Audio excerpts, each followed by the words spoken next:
gold bracelet. Even at the back, it will show you there, gold. And for the iron, Gold Stinger X5, the advanced metal detector designed for treasure hunters and detectorists. With advanced sensitivity, accuracy, and durability. It's perfect for finding gold and other precious metals, even in tough conditions. Gold Stinger X5 can take your detecting to the next level.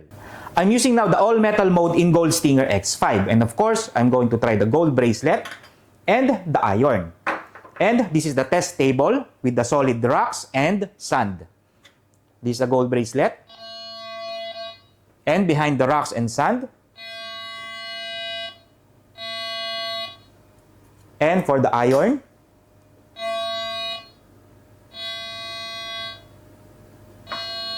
And now I'm using the discrimination mode in Gold Stinger X5.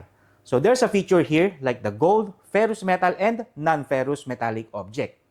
And if you want to filter out the metallic object under the ground, you can use this mode. So I have to try this, or I will try this gold bracelet.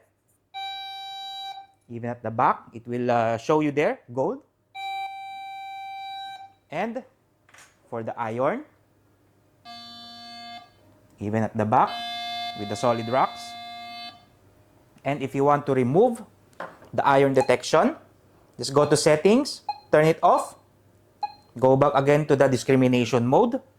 And now we're going to test this. There's no detection of the iron, but with the gold, still detecting. If you want to use the pinpointer mode and the target ID number detection, you can press this one. And all the settings here is, you can set it everything here. If your ground is too much mineralization or there's a mineralized soil, and at the middle, there's a target ID number indicator, and the upper part, there is a color indicator, which is the red one, is the ferrous metallic object or like the iron. And for the gold and for the non-ferrous metallic object or precious metallic object, it will be in the yellow color and also with the green color.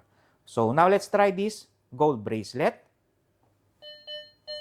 So it's showing positive 40 and up. For the iron, it will give you a negative target ID number. So it means it's a ferrous metallic object. And of course, if you want to use the pinpointer mode, just hold this start button. And you can use this pinpointer mode.